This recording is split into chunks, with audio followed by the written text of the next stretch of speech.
次は自衛官時代のお話をしたいと思います。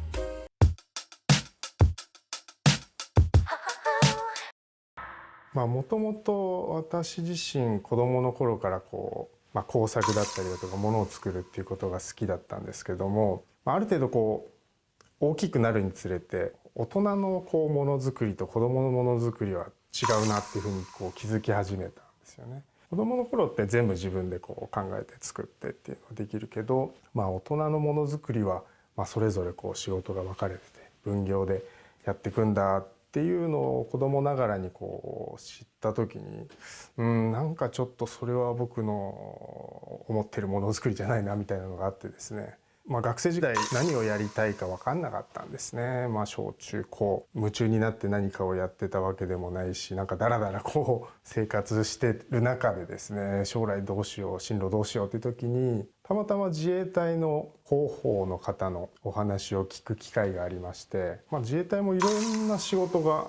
あるんですね。銃の整備をする仕事もあるとかですね、車の整備をする仕事とかもあるっていうのを聞いて、それだったらちょっと面白そうかもと思ってですね、規律の厳しいみたいな一番嫌いな世界っぽいところなんですけど、なんかちょっと全然違う環境に身を投じて何かちょっと自分自身変わりたいなっていう気持ちもちょっとあったんだろうなとは思いますね。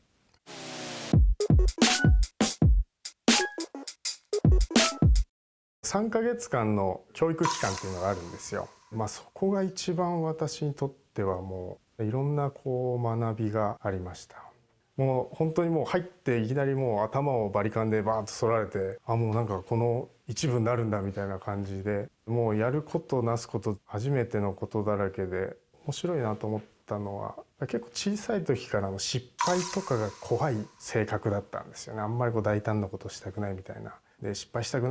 ないと思いながらその自衛隊の訓練についてってたんですけど、やっぱり失敗しちゃうんですよね。私の場合は靴の磨き方が甘くてですね、すごい怒られたんですよね。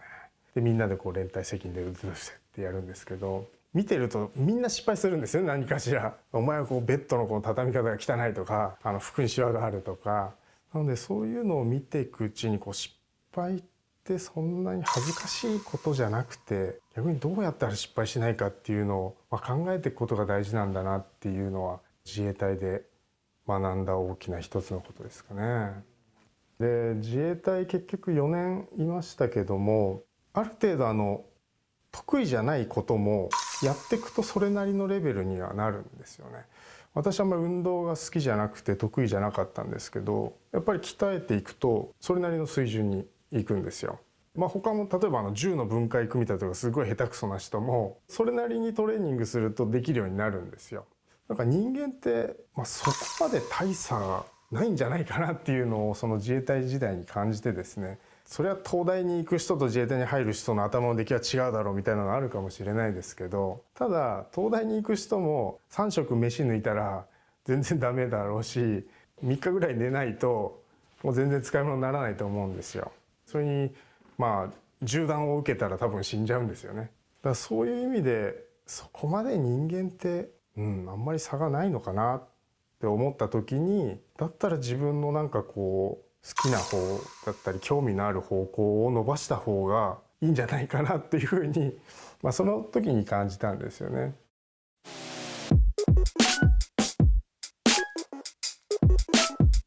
自衛隊に勤務している間にですね、その機械式時計との出会いがあったんですけど、自衛隊の上司の人が新しい時計を買ったって言って見せてもらったんですよ。でそれがですね、オメガの時計だったんですけど、当時自分自身は全然時計には興味なくて、自衛隊の売店で売ってる1000円ぐらいのクォーツ時計をしてたんですね。もう電池切れたらもう捨てるみたいな感じで。でその時計が30万円ぐらいだったのかなと当時。何がそんなに違うんだろうっていうのが最初の印象だったんですね。で当時あんまり時計のそういうゼンマイで動いて中に歯車が入っててだとか、そういう時計の仕組みっていうのは全然分かってなかったので、そのことがあって、たまたま本屋さん行った時に時計雑誌が目に入って、内部はどうなってるみたいな写真が出ててですね、こんな風になってるのと、こんなゼンマイが入ってて歯車が入ってて、今の時代にこんなある意味原始的というかですね、ゼンマイ仕掛けで動いてるそんな世界があるんだっていうのが、非常に自分にとって衝撃的だったですね。それで時計に興味を持って、で時計雑誌を迷子を買い漁って読みまくってたんですけど、ある時その雑誌の中にその独立時計師というスイスには個人で一つの時計を作ってる職人がいるみたいな記事を見て、と思ったんですよね。時計を一人でこんなって思った時に、その子供の頃のそのものづくりのその自分で全部やってっていうのがちょっと浮かんできてですね、これは面白そうだなというふうに思って、そこからやっぱりどうしても、そっちの道に進みたいっていう思いが強くなって、自衛隊を辞めて時計学校っていうような。